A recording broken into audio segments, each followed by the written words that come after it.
Welcome back to Temple of Geeks Who Review, a Doctor Who inspired podcast for fans for the long-running British television series. I'm your host, Nate, aka Doc in the Box. Liz, aka Lady of Time Cosplay, is not with us today. We do have a special guest. I'll introduce her in just a second. We're massive Doctor Who fans. We're here to talk about all things Doctor Who. We'll also bring you interviews every so often with people who have worked on the show and around the series, and all sorts of Doctor Who related content. So whether you're a longtime fan or just getting started, we hope you'll enjoy us for the ride. Our special guest today is Amanda Prescott. Say hello and tell us about yourself. I'm Amanda-Rae Prescott. I'm also a Doctor Who fan. I've been for about over a decade now. If I specify how long, you'll figure out my age. I'm not going to do that. But I've been writing and reviewing Doctor Who for too long to count now. I freelance for Den of Geek and GBH Drama and some other places online. And I've also done some interviews this season on Den of Geek with Shujigawa and Millie Gibson. So it's been quite a ride. And I'd say Rogue is my favorite episode of the season so far. So I'm glad I get to discuss it with fellow Doctor Who fans. And leading right into that, that's going to be our podcast for today, discussing the episode Rogue. So the Doctor lands in 1813 at a Bridgerton-esque type setting. So yeah, you said it's going to be your favorite episode so far. What do you feel about it? Tell me what you pulled from this episode. Okay, so every historical Doctor episode I watch is like a period drama. I compare it to other period dramas. And obviously, going into this one, the theme was heavily inspired by Bridgerton. What I found interesting is that they did not mention Jane Austen at all. They didn't mention the word Regency. We just see this setting, and it's set in Bath, which is wild because that's where Jane Austen lived for a bunch of years. And, you know, she's lived there for a while, and she has history there. Some of the books are set there. So, yeah, I was very surprised they didn't mention any of that at all. I have two theories on why. I guess we'll discuss that later. But in terms of setting, it's definitely believable that they took time to like recreate at least the aesthetics of the era. Now, the content of like the actual episode is obviously going to be like the usual Doctor Who crazy alien things happen within the setting of the Regency. Well, but they're heavily relying on like what people know visually about Bridgerton to like introduce the era, which is obviously not entirely true to history, but we love Bridgerton for the fact that it's a different take on the era than what we're used to. I've only seen some episodes of Bridgerton, but what I gather from it and what I've been exposed to is you don't watch Bridgerton for historical accuracy. You watch it for what it is, a juicy drama. I guess you could say. It's juicy romance drama. It's also partially fantasy, so it's a lot of things. But yeah, some people want Bridgerton to be history wrestling. That's kind of boring that way. Like, that's not fun. Like, there's other shows that have more of a handle on like teaching people the history. Yeah, and we can definitely go into the theories on why. And I have a feeling some of the theories are going to be correct based on what we've seen. But so it's very Bridgerton, this episode, and they're very aware that it's very Bridgerton, down to the point where they used modern music during the sequences, just like Bridgerton. We had Lady Gaga, Poker Face, playing. We had Billie Eilish, Bad Guy, playing.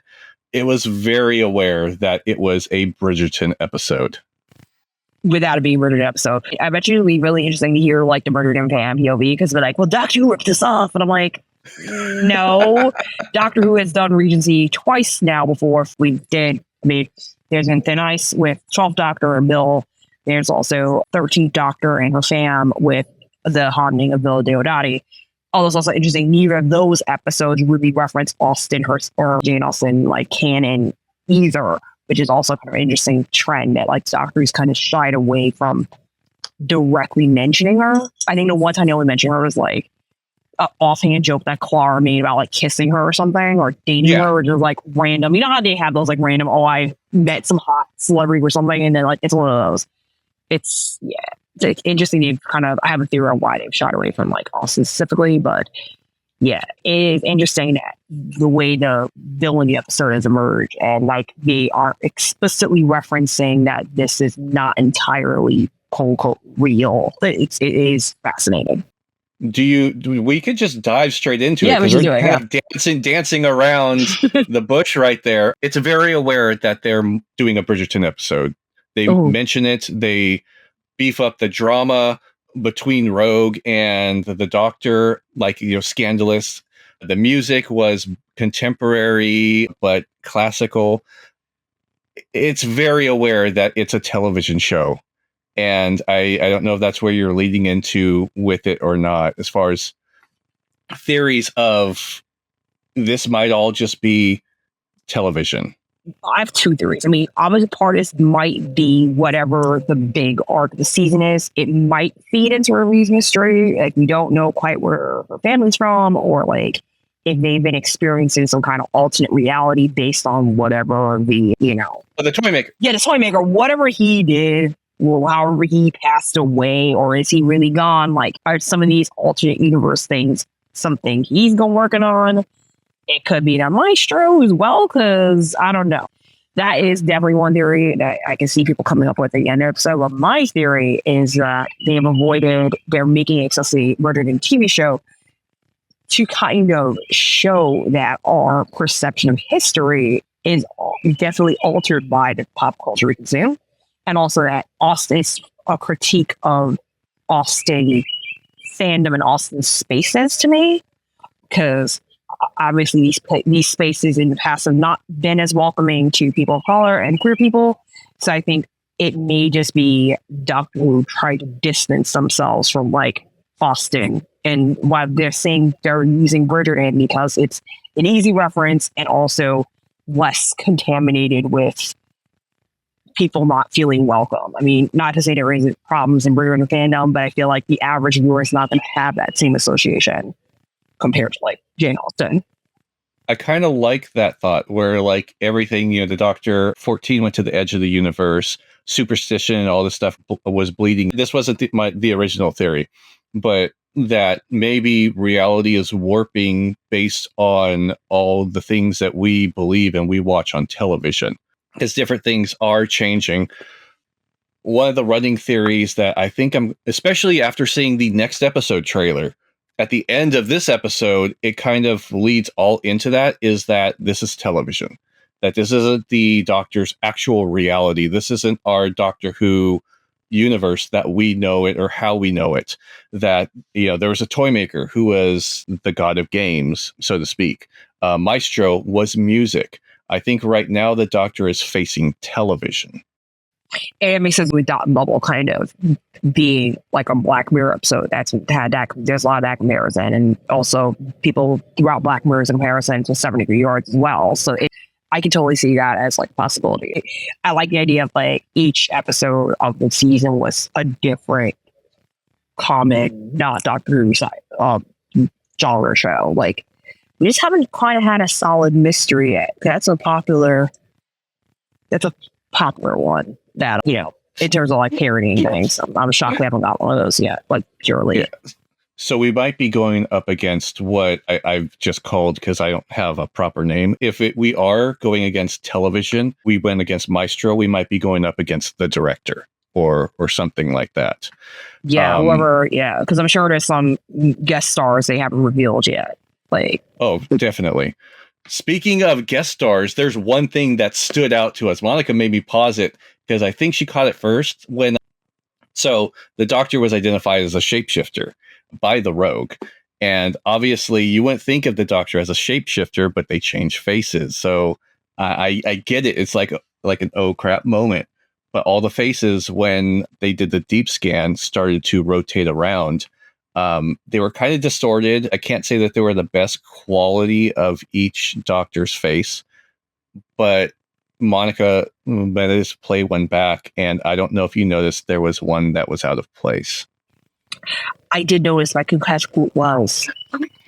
I think it's, let me look up his name again so I can say it correctly. I think it's Richard E. Grant. Oh, I'm pretty sure it's Richard E. Grant. So I don't believe it's a Great Intelligence reference.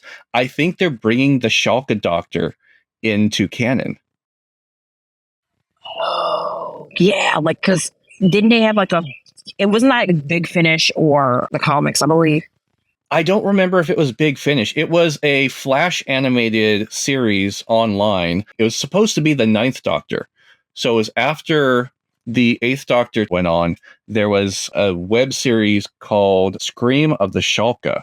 And Richard E. Grant played the Doctor, who was the Ninth Doctor at the time. This is pre-2005. Oh, that's why I'm like, okay, I've heard references to Shalko. I just don't know like when it actually came out because yeah, fan of this. I'm certain that was Richard E. Grant's face in the mix there, and that is huge. That is huge. We don't really reference that, not because like anyone's like ashamed of it. It's not like Love and Monsters where we just kind of pretend it didn't exist. Yeah.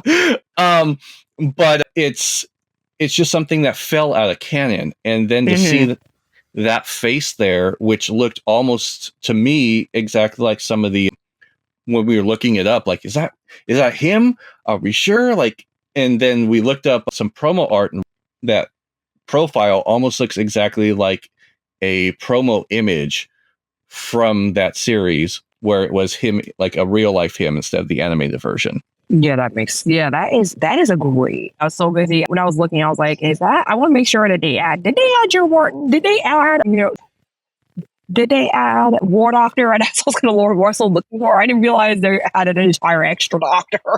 Because at first, I have nothing against David Tennant. I love David Tennant. Before Peter Capaldi, he was my favorite Doctor, and then Peter showed up, and that was it from there on.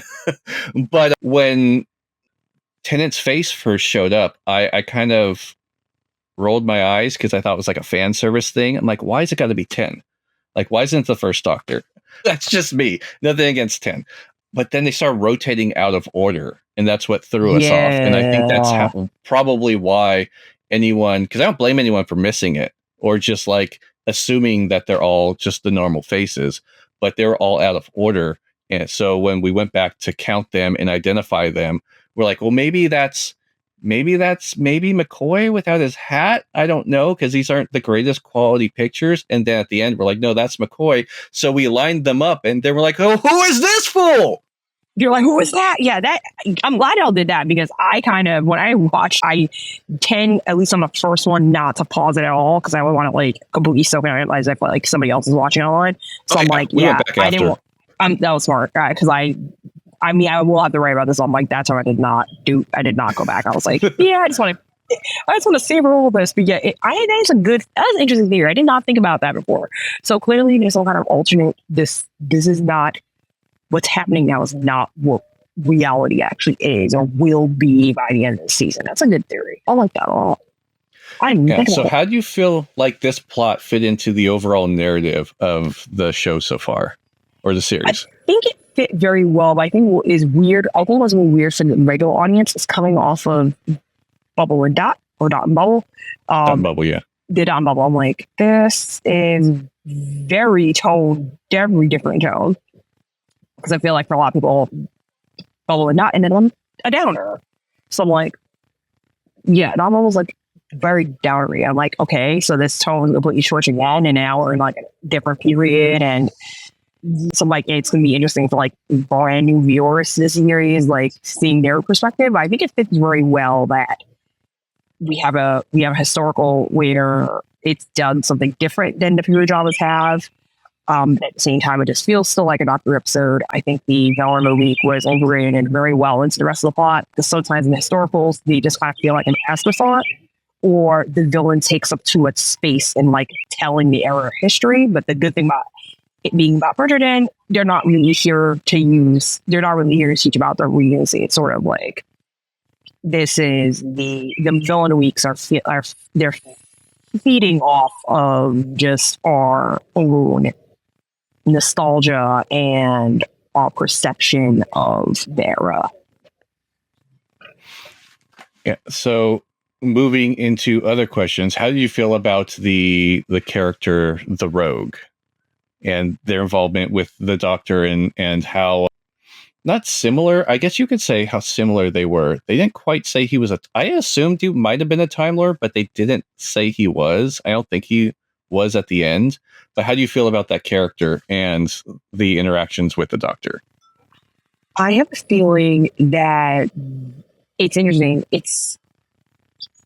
I find the bounty hunter concept interesting because I believe at one point earlier in Doctor Who canon, there was a similar bounty hunter-esque character. I just don't think that plot went very, very far.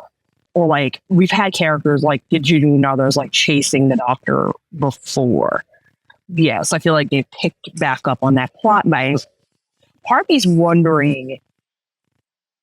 I don't think John Merriman's returning to Who, but I'm wondering if some of these. Well, since this is not an RTD episode, I'm less inclined to believe that this was like a backdoor having Jonathan Groff like replace Barrowman, because I don't think it would make sense for somebody who's not Russell Davies or somebody who's writing directly a Jack episode to do that. Like, I don't see them bringing in Jack Harkness. I don't see like a guest writer bringing in Jack Harkness or something resembling him without it having like a tie into whatever the current canon is. So there are definitely some similarities between the Rogue and Jack Harkness, but I think they're developing their own. This season's developing its own Doctor Who canon. I guess I think maybe he'll pop back up again, or maybe something still, or whoever he's working for. Because the thing, we never know who found out where he's working for. Like, yeah, that's fair. We don't know who set the bounty. We don't know who set the bounty, and then we also don't know like what the bounty was. We only see his spaceship and the trap. We don't see like where did that lead to? Like where was that going? You know, something about 600 years. Where it was going, the Doctor set to like some random dimension. Before it was just going to incinerate them. It was probably some fire planet or volcano or something. But the Doctor banished them somewhere else. I like the comparison to Harkness because I got that as well. I almost feel like the writers actually let me go back so we can mention them by name. It wasn't RTD this time. It was Kate Herron, and if I say it correctly, Briony Redman. And Kate actually directed season 1 of Loki and Sex Education, so they've had some experience with Ncuti before. Yeah, and you can tell that they definitely had I like when guest writers show up to Doctor Who because they definitely have different perspectives on the characters, even if guest episodes don't always advance the plot. I also think they had a good eye for like what period drama fans are seeing from this episode as well. Like they got the aesthetic, they got like the tone of something like Bridgerton or not Bridgerton episode. Like they did that very well. And this is very, I like that. I always like seeing like fresh faces in terms of writing staff on episodes, because I feel like sometimes the showrunners tend to do too much sometimes. I'm like, it's good to have like fresh voices in the room. Yeah, you also get with that sometimes I think you get some like very interesting monsters too. One of my favorite guest writers was I hope I'm remembering this name correctly, Jamie Matheson, who did Orient Express and Flatline. And the Boneless totally creeps me out, and is forgive me for explicits. It was my only oh shit moment in Doctor Who that I exclamated oh shit when that hand came out of the tunnel, grabbed the dude, and pulled him like out of nowhere. My jaw dropped and I screamed it out. But yeah, having the guest writers, it's refreshing too.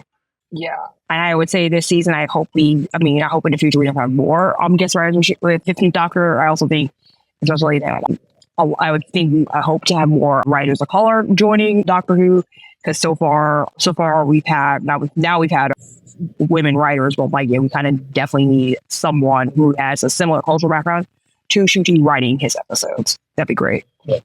That's fair. Okay, I like that. How did you feel about the shoulder? Yeah, Am I saying that right? The shoulder? Yeah. Yeah, okay. The shoulder does care. I don't know. The aliens are not always like my favorite things about Doctor Who, but I was sufficiently but what I liked about the shoulder is that their character design was not that far-fetched from like what a Regency person would think a monster would look like. It was like a giant bird. And I kind of like that they drew from more nature but made it scarier.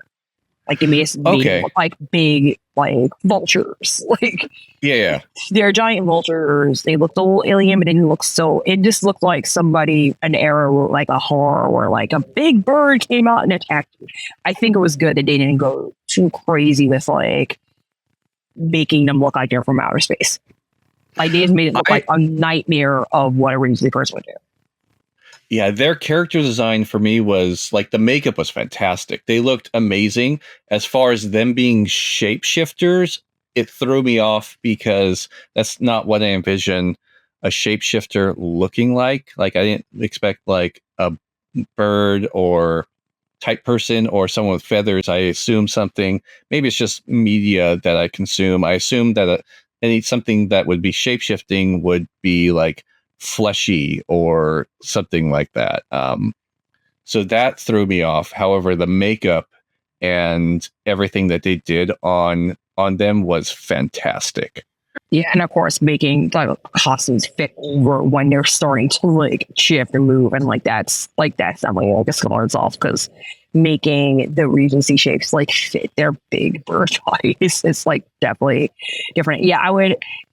It's funny, like I didn't often like I studied like the monster design more so like how would somebody cosplaying the monster of the week would handle it. I'm like, the good thing about being a bird is that at least people have a good. There's animal masks and outfits already, so in existence, so people can replicate this fairly easily versus if something was a bit more crazy. Like, and most of them have like a brown base, and I'm like, you can just use, you don't have to completely cover yourself with feathers, just like an overlay of like a stocking would do.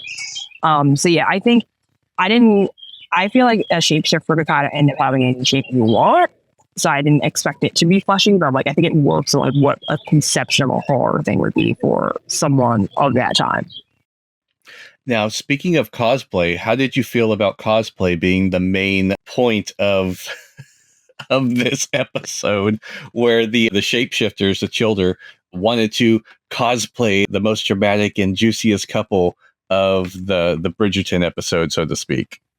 Yeah, I thought it was fun. I feel like some people might feel it is an insult, which I don't think is the message I got here. What I think the offense is that you don't want to cosplay like it's like they were mocking the real people. Like they didn't care that they were messing with people's lives, like livelihoods, and like killing people. Like that was the part that like, you know, like that was the part that was offensive, not like just them wanting to dress up. Like they're treating the humans as marionettes. Like that's really what the problem is. Like they could have gone and bought like dresses or whatever, and they could have done that for free. But no, they didn't have to kill people in the process. Like that's really what the problem is. It's the like loss of bodily anatomy. And I think it's also like because that our mind is becoming what the children want them to do. It's not out of a love for like anything a fan would see as fandom. It was really weird for me hearing cosplay as a verb in Doctor Who. Like, I want to cosplay the Doctor. Oh, I'm cosplaying this person next. I want them. I want to be this person. I'm going to cosplay them. Like, hearing it so much just threw me off. It's not something I expected in a television show that wasn't like a documentary about like fandom or cosplay.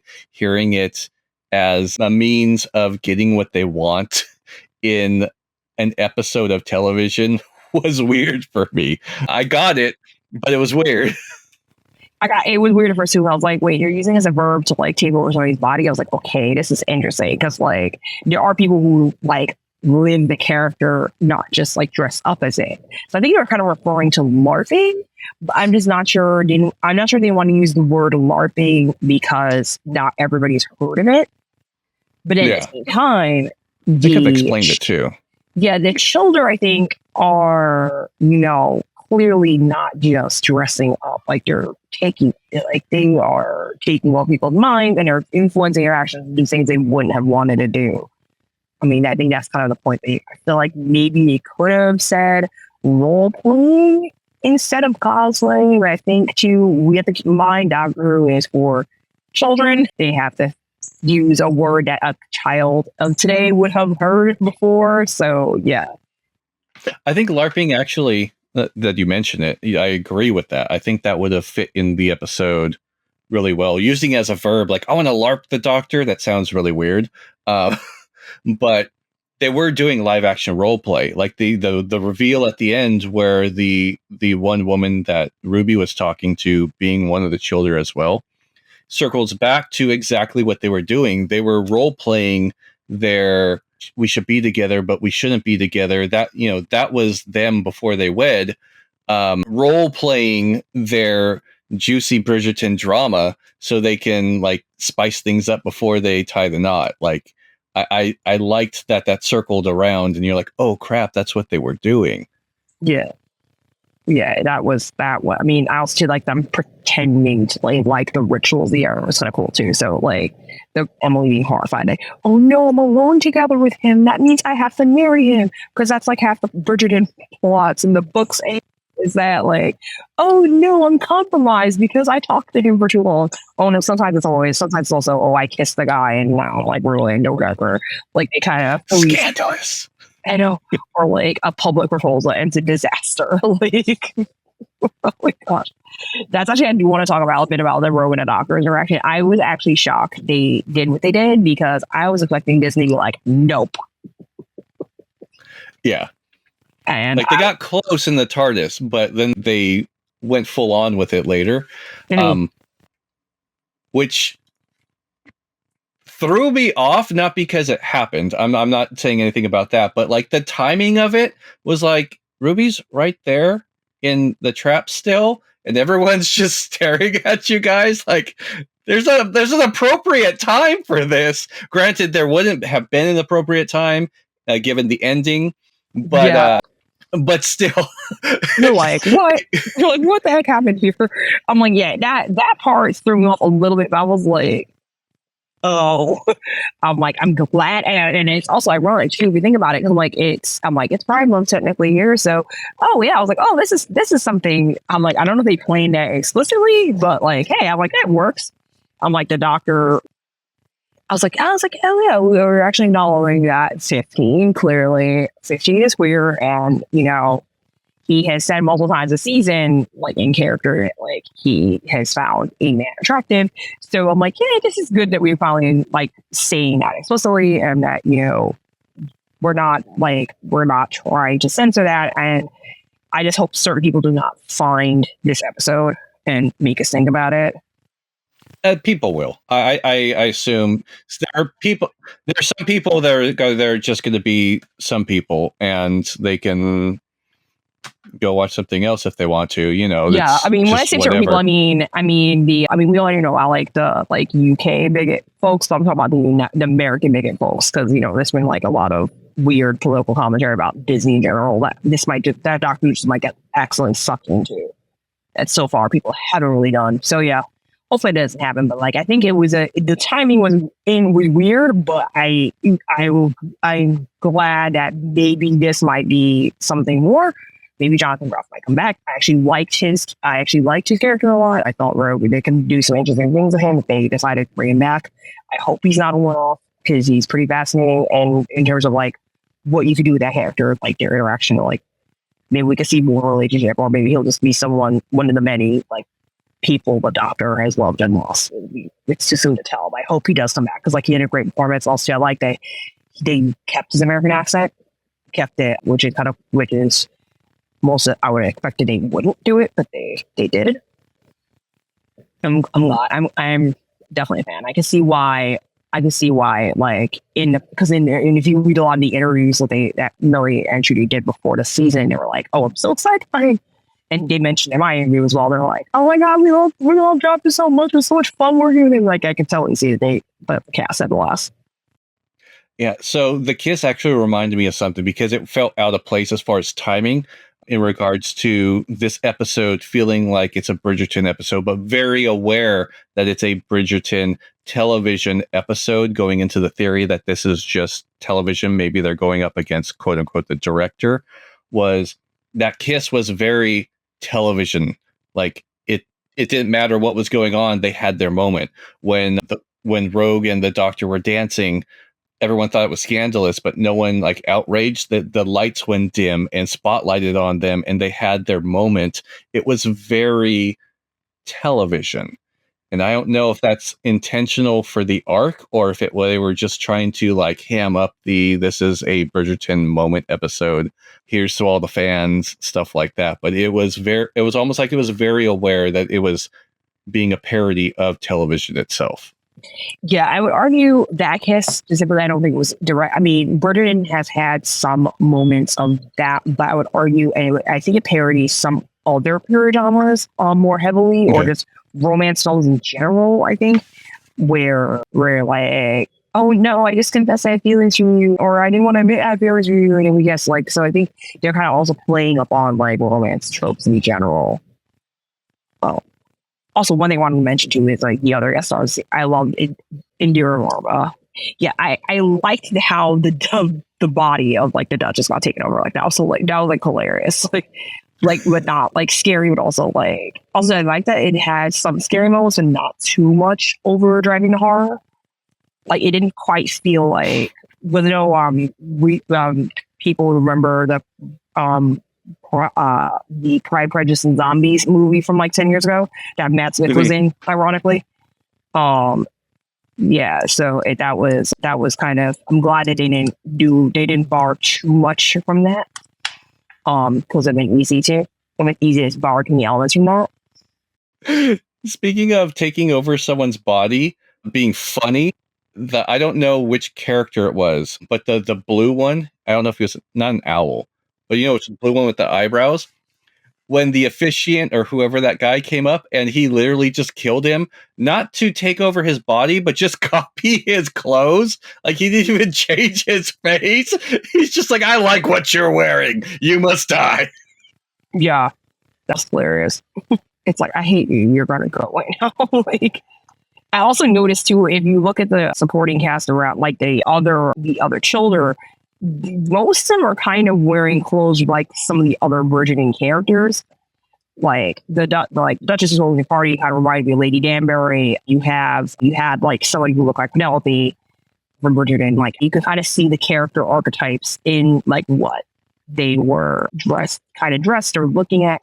It was interesting to see them like, oh wait, that's a little Easter egg there, right? Like you can kind of see the character like archetypes in each of the way they were acting, like, or like how they would look like this and like, And obviously another important Bridgerton element is that the room wasn't just filled of like all white people. Obviously, like there are people of every ethnicity there, and they were all rich people, and that was like a huge part of Bridgerton.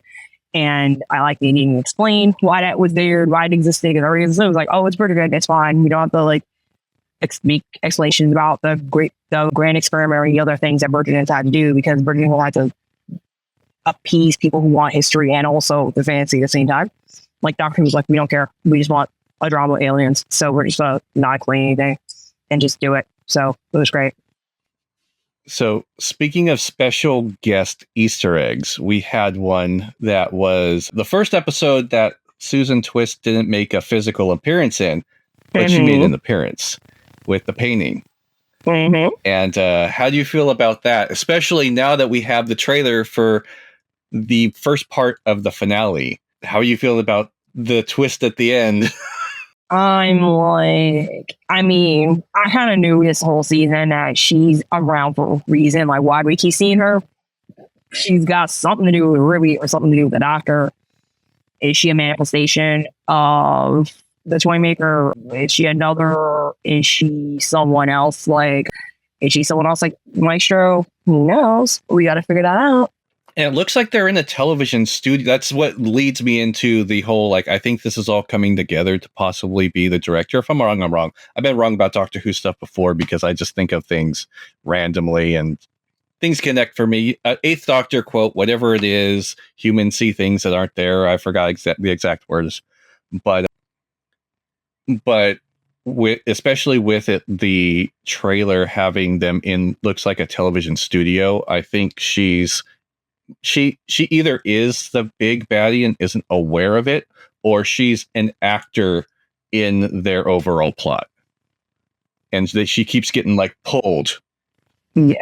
or she could be like the spy for whatever the, like the shadow for like whatever like thing the villain's planning, like our stupid villain. Who knows?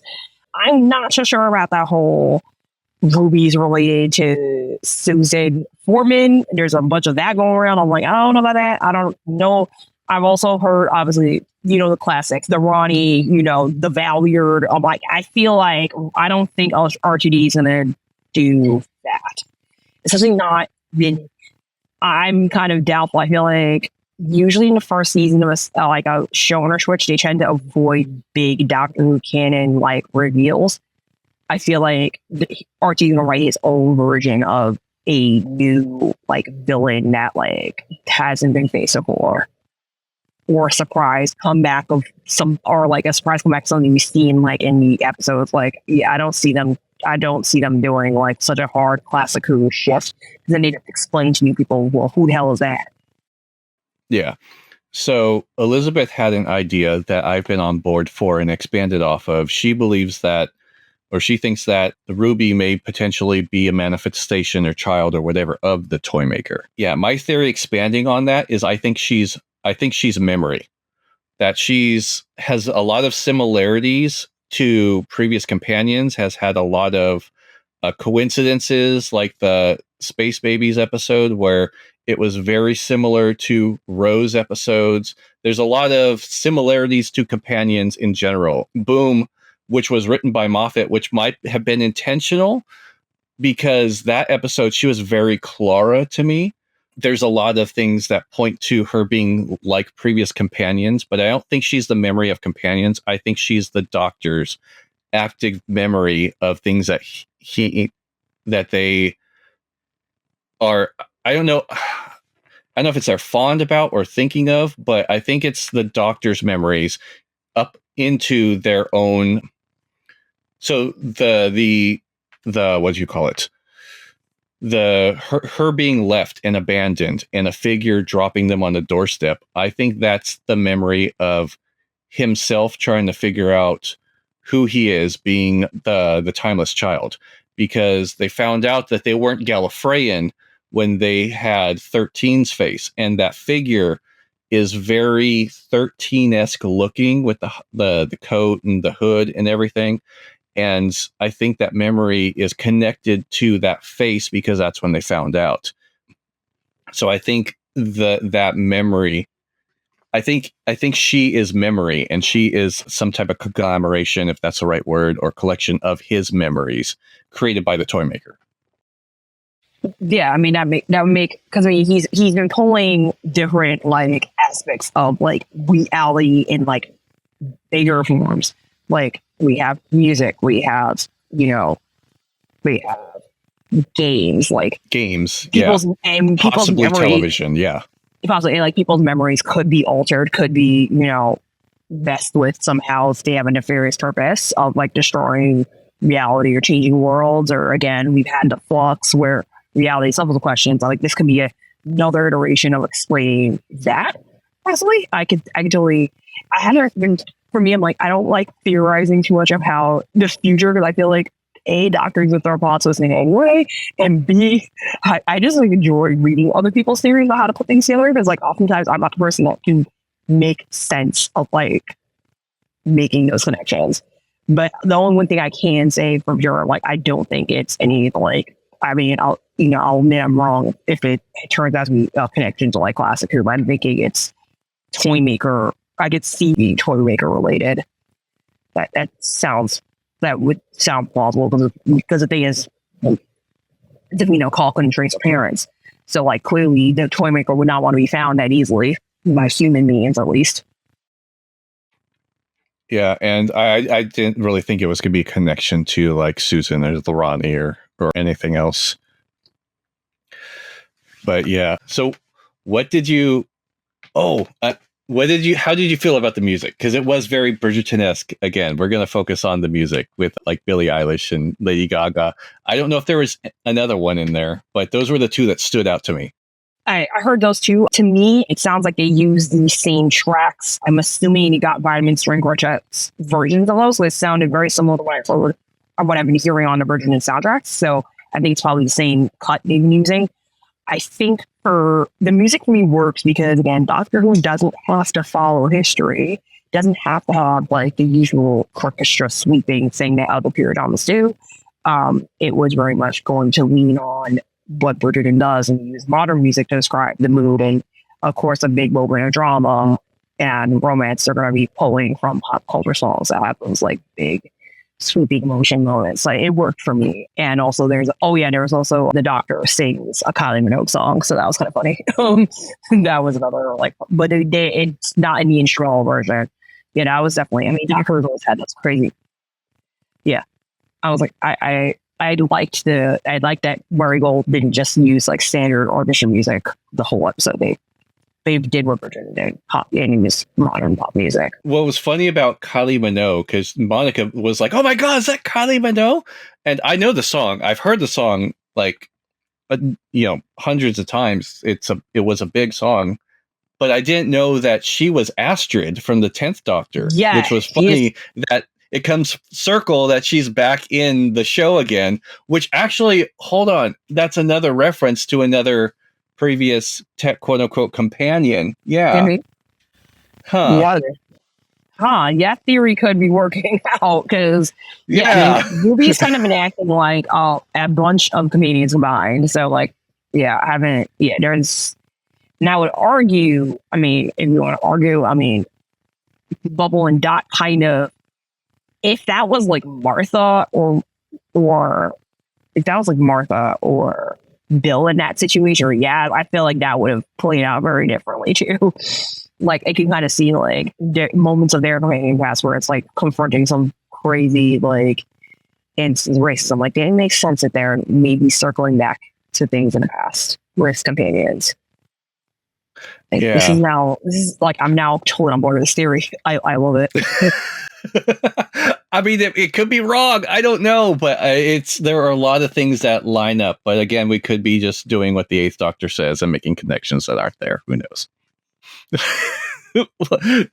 How did you feel about the comedy in this episode? Because though it was very serious, there were a lot of comedic parts down to the Doctor singing to Kylie Minogue and then just like winking at Rogue and stuff. Bridgerton has like a good mix of like comedy and drama, so I think it worked really well. I mean, you can't. Doctor Who doesn't. It's not, to me. It's not always great when like it can like, lose it anywhere. Like it has to have that level. Sometimes it has to have that level of okay, this is kind of crazy or ridiculous, or we're gonna go with it anyway. Like I think like Doctor has to function a little bit at that level. And I think this episode was great at combining comedy and drama, and also it obviously the shapeshifter being like, I want some romantic drama and the fake proposal and all that. Like that was also classic like romance tropes as well. Another thing I want to mention is sort of like the set design and stuff. I think it was really well done. The costume was really well done in terms of like Doctor Who, using in other eras for inspiration. Like I liked the design of the costumes. Like it, even down to the color palettes, it looked similar to Virgin in season 1, but not quite the exact Virgin in season 1.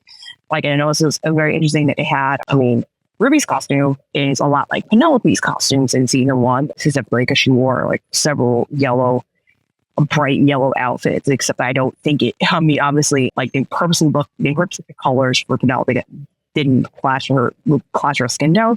I think this yellow looked very good on Williamson, so like it worked in that regard. But they were playing different colors, and that now shoulder character was wearing teal. She was wearing Virgin and blue, so she kind of looked like a mix of Daphne and a little bit of Francesca. Like she looks like some of the Virgin women, so like the girls of the family. I was like, I could see where they were like playing with like being able to visually recognize Virgin in the costumes without it being while it being its own thing. And also making it probably slightly easier for cosplayers to replicate some of those costumes. I guess one of the last things was at the end, I can say I was slightly not confused. I got it storyline wise.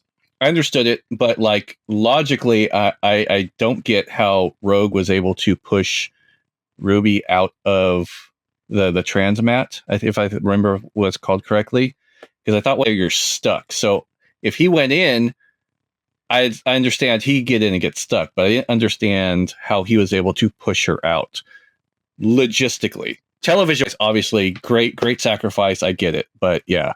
Part of me's wondering if he had like some kind of like throwing a force at it disrupts it temporarily, like a 30-second like shock, I guess. Maybe, yeah. I'm not the scientist, so I never question these. I never question like the scientific reality or something. Like I'm like, this is Doctor Who. Like I'm pretty sure they're making it up as they go along for dramatic effects. So I'm assuming there's like a temporary like displacement, like a volume kind of thing. Maybe. That part I was like, I'm not going to bother trying to figure out the logic of it. Yeah. The theories of equivalent exchange, I guess. Yeah, that's what I was thinking. I guess you have any final thoughts on the episode? Or any things you want to say moving into the 2-part finale coming up? It's so funny you keep saying 2-part finale. I forgot that we only have 8 episodes. I really thought there was like 2 or 3 more before the finale. Like, oh wait, this is it? Like, what? Yeah. Okay, so I think this is a great, if this is an interlude to the finale, I like that it is a bit of a surprise moment, like in terms of like a breather from like the past 2 episodes being heavily action oriented and also too emotionally compromising for both the Doctor and Ruby. I like that we're now shifting the mood a bit and in that regard, but I think it might lose some new people not knowing how Doctor Who season structure works. But I think it works in terms of, for people who already know how Doctor Who works, it's like, okay, good, we know we have that breather before the finale. Whatever crazy plot twists are going to come up with, that's gonna,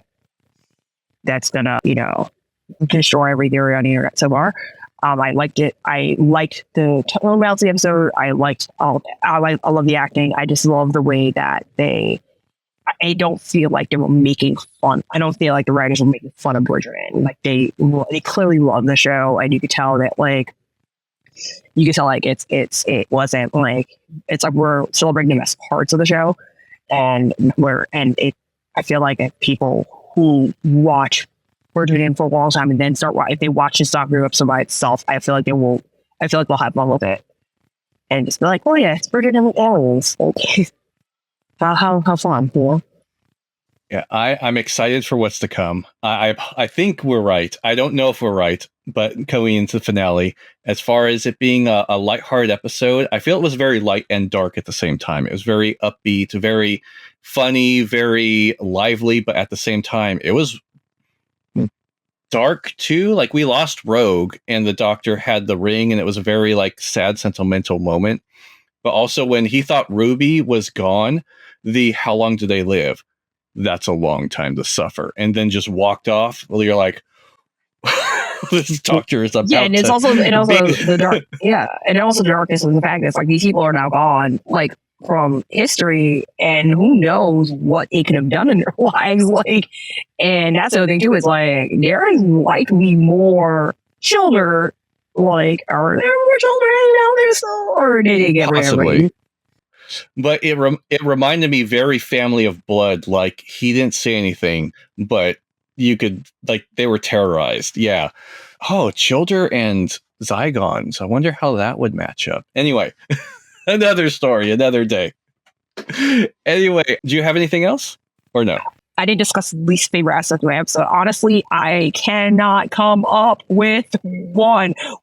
I would say I wish the episode order might have been shuffled a little bit. But I see why they saved this for close to the end. But I'm also like, maybe this might have worked. Maybe in between 73 yards and Bubble. Maybe. Okay. Like as a breather thematically. Yeah, the order for me, Space Babies felt like a mid-season chill episode. Yeah, I was like, maybe Space Babies have it here, then the end. But I know they filmed it in the order they did because of like the schedule conflicts and other things. That's why. But I'm like, yeah, in terms of theme, maybe pacing, I would have like reordered the season. But in terms of this episode, I feel like this is like for me a 10 out of 10 episode of season. Like I have no notes other than this is great. This is great. Loved it. I have nothing to. I have no notes of like critiques. Like this is great. I hope Kate and Brady come back as screenwriters, do something else. It was great. Maybe another period episode or something more futuristic. I just would like to see more from them as well. It was great. Yeah, and I don't know if we're going to get the Rogue back based on, his own busy schedule, but I would like to see the Rogue. It was very Captain Jack Harkness without having to pull Jack Harkness in there and still having a bounty hunter type person that's similar to that dynamic with the Doctor. It'd be interesting to see the Doctor with Captain Jack and the Rogue in the TARDIS all together at one time. That's too much chaos. That's like universe exploding level of chaos. I don't know if the world can handle that. The world might not be able to handle that. But yeah, I believe that's all the time we have for today. Thank you guys for listening. Thank you, Amanda, for joining us on the podcast today. This is a Temple of Geeks Doctor Who review. You can find us on templeofgeek.com. Also, all forms of social media, TikTok, Instagram, YouTube, Twitter, X, whatever the medias are, I'm sure they are there. We have our podcast audio on Spotify. We have the video on YouTube, clips everywhere. Go ahead and like, subscribe, and actually, if you can interact and comment on your own takes on things, that does help us out as well. We try to interact as much as we can. Thank you guys for listening, and the 2-part finale is coming up. We're excited. Thank you guys. We'll see you next time.